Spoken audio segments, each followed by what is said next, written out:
Hello everyone, welcome to competition career point.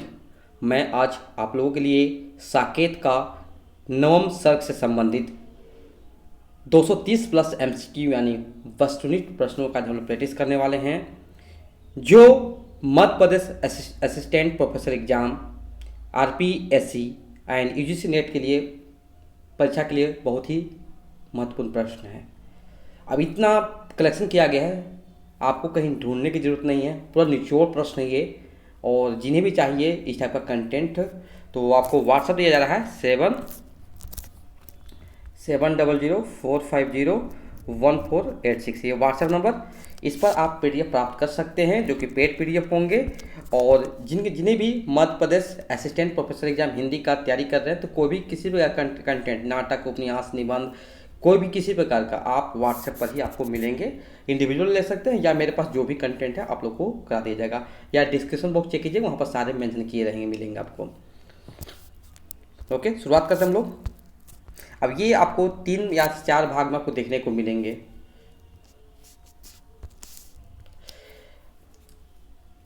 प्रश्न संख्या 1, साकेत महाकाव्य का सर्वाधिक मार्मिक सर्ग कौन सा है? तो सही विकल्प हो जाएगा विकल्प डी, नवम सर्ग।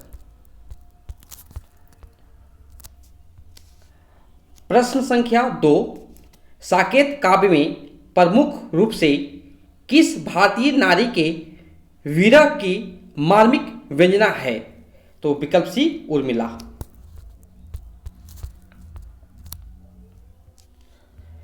प्रश्न संख्या 3, निम्नलिखित में से कौन सी कृति मैथिली गुप्त जी की प्रबंध कृति है? तो विकल्प ए, साकेत। प्रश्न संख्या 4, साकेत का प्रकाशन वर्ष क्या है? तो विकल्प सी, 1931।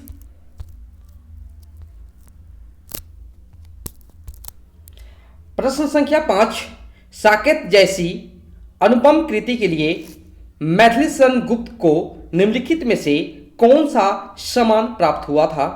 तो हिंदुस्तान अकादमी पुरस्कार और मंगला प्रसाद पारितोषिक दोनों मिला है, तो विकल्प सी आपके सही उत्तर हो जाएंगे। आधुनिक हिंदी में राम काव्य लोकप्रिय प्रबंध काव्य कौन सा है? तो विकल्प सी, साकेत। प्रश्न संख्या 7, साकेत महाकाव्य के कवि कौन हैं? तो मैथिली गुप्त हो जाएंगे। प्रश्न संख्या 8, साकेत के प्रारंभिक 5 सर्ग किस पत्रिका में प्रकाशित हुए थे? तो विकल्प डी, सरस्वती। प्रश्न संख्या 9, साकेत के सृजन में कवि को कितने वर्ष का समय लगा? तो विकल्प बी हो जाएंगे, 16 वर्ष। प्रश्न संख्या 10, साकेत में कुल कितने सर्ग हैं? विकल्प सी, 12। प्रश्न संख्या 11, साकेत महाकाव्य की भाषा है? विकल्प बी, खड़ी बोली।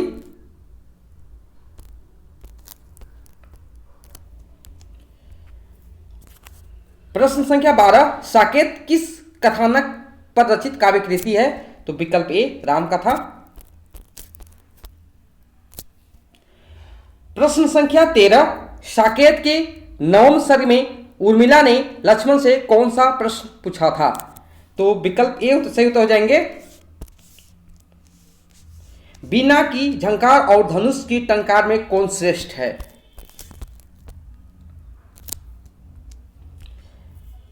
प्रश्न संख्या 14, साकेत के नवम सर्ग में उर्मिला के सखी का क्या नाम बताया गया है? तो विकल्प सी हो जाएंगे, सुलोचना।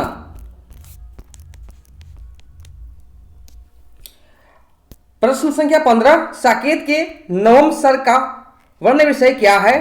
तो विकल्प डी, उर्मिला का विरह वर्णन।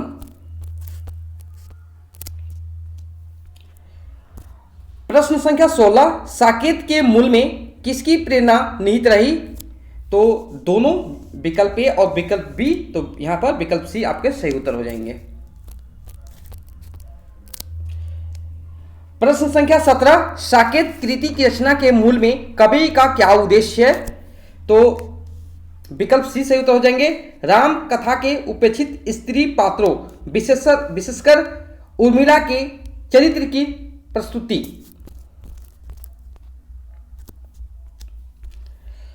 प्रश्न संख्या 18, उर्मिला किस महाकाव्य की नायिका है? तो विकल्प बी हो जाएंगे, साकेत।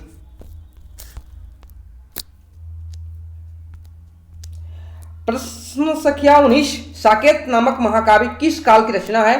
तो विकल्प ए हो जाएंगे, द्विवेदी युग। प्रश्न संख्या 20, साकेत में सबसे बड़ा सर्ग कौन सा है? तो विकल्प ए हो जाएंगे, नवम सर्ग। प्रश्न संख्या 21, साकेत में किसके चरित्र को नवीन एवं मनोवैज्ञानिक आधार पर चित्रित किया है? विकल्प ए, कामनी।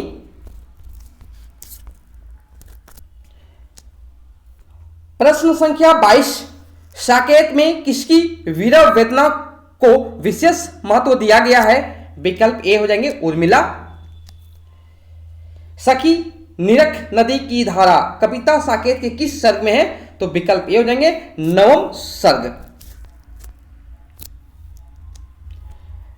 प्रश्न संख्या 24, साकेत के नवम सर्ग के अनुसार उर्मिला उपवन में क्या खुलवाने को अपनी सखी से कहती है? विकल्प ए से उत्तर हो जाएंगे, साकेत के नवम सर्ग के अनुसार उर्मिला उपवन में अपनी सखी को पुरबाला साल खुलवाने को कहती है।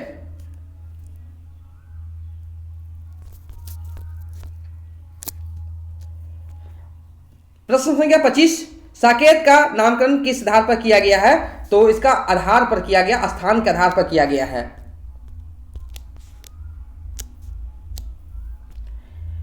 प्रश्न संख्या 26, साकेत के संबंध में असत्य कथन का चयन कीजिए।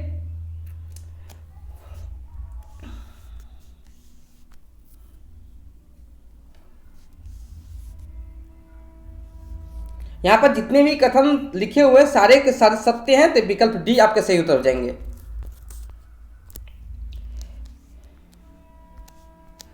प्रश्न संख्या 27, साकेत की आत्मा कौन सा सर्ग को कहा गया है? तो नवम सर्ग को कहा गया है। प्रश्न संख्या 28, वन तपोवन सा किसने किया? तो विकल्प ए, श्री राम ने किए।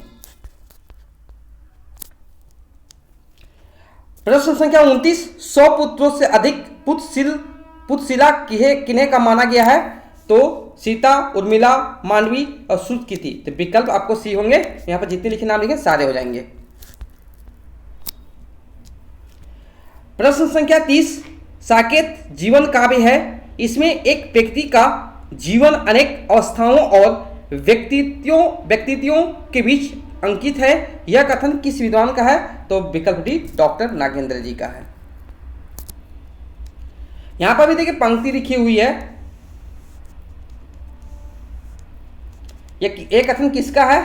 तो विकल्प बी हो जाएंगे, रविंद्रनाथ टैगोर। प्रश्न संख्या 32, अनासक्त गेही पुण्य देही विदेही किसे कहा गया है? तो राजा जनक को कहा गया है।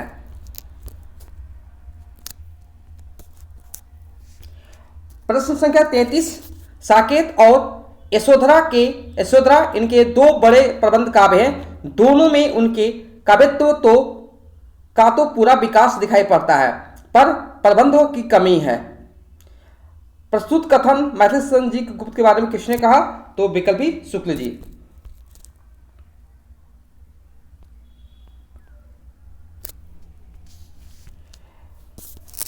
प्रश्न संख्या 34, विफल जीवन व्यर्थ बहा सरस दो पद भी ना हुए आहा। प्रस्तुत पंक्तियां साकेत के किस सर्ग से है? तो नवा सर्ग से लिया गया है। प्रश्न संख्या 35, शुक्ल जी द्वारा साकेत और गुप्त जी के विषय में व्यक्तित्व किए गए मत दृष्टि से असंगत चुने। तो विकल्प बी जो है यहां पर असत्य है, असंगत है, बाकी यहां पर ए सी।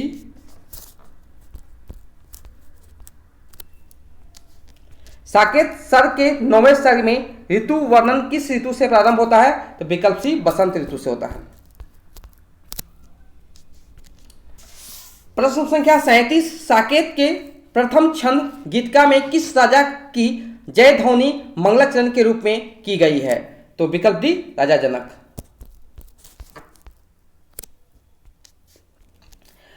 प्रश्न संख्या 38, दो वंशों में प्रकट करने वाली पावनी लोक लीला यहां किन दो वंशों का उल्लेख है? तो रघु और निमि वंश का।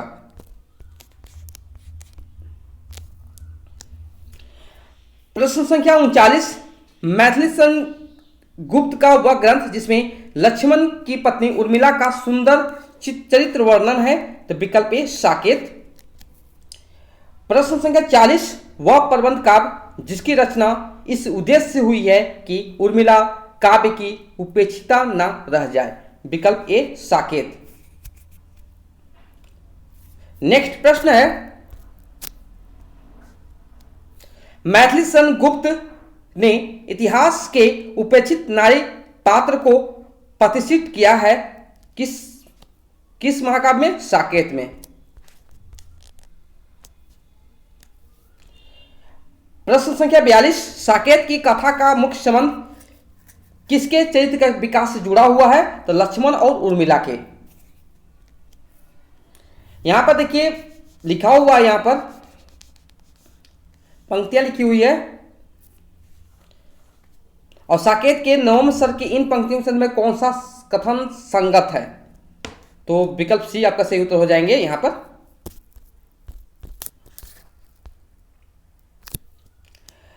प्रश्न संख्या 44, साकेत का नवम स्वर की रचना का मूल उद्देश्य क्या है? उपेक्षित स्त्री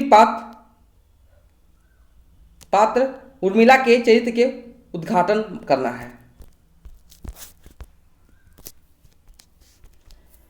प्रश्न संख्या 45, भवन में वन का व्रत ले लिया पंक्ति किससे संबंधित है? तो विकल्प बी भरत से।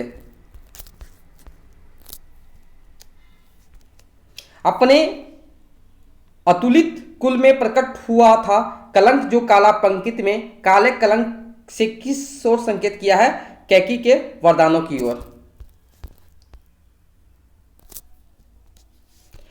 प्रश्न संख्या 47, उर्मिला ने स्वयं को रंक भी राजशाली क्यों कहा है? तो यहां पर जितने भी पॉइंट लिखे हुए हैं विकल्प ए, विकल्प बी, विकल्प सी सारे सही है, तो विकल्प डी आपका सही उत्तर हो जाएंगे।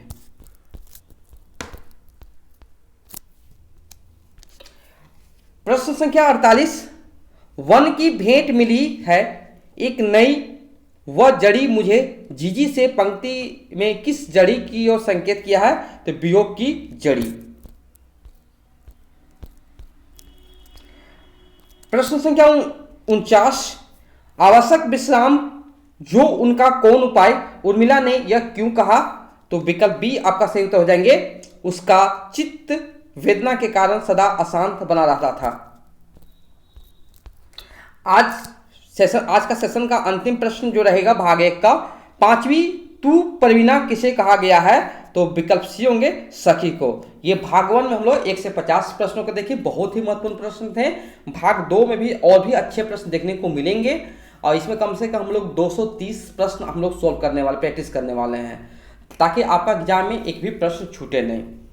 जिन्हें भी इस प्रकार का पीडीएफ चाहिए या जिनके पास टाइम है तो खुद से नोट्स कर सकते हैं, और जिनके पास टाइम है वो नोट्स कर लीजिए, जिनके पास टाइम है तो वो पीडीएफ ले सकते हैं, या आपके पास जो भी मटेरियल उससे भी पढ़ सकते हैं। अगर उससे बेहतर लगा है तभी आप इसको पढ़िए, बेहतर रहेगा। मैं उम्मीद करता हूँ कि ऐसे ऐसे कंटेंट आप लोग को बहुत अच्छे लग रहे होंगे, और भी मैं बहुत सारा कंटेंट तैयार कर रहा हूँ आप लोग के लिए, ताकि आपको कहीं ढूंढने की जरूरत नहीं, सारा का सारा कलेक्शन होगा बुक से, कहीं भी इतना अच्छा कलेक्शन करके दे रहा हूँ, कहना नहीं होगा आप लोगों को।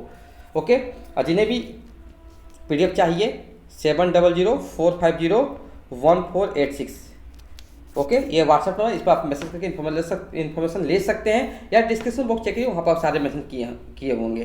चैनल पर नए हो चैनल सब्सक्राइब जरूर कीजिए। Okay, thank you so much for watching my video.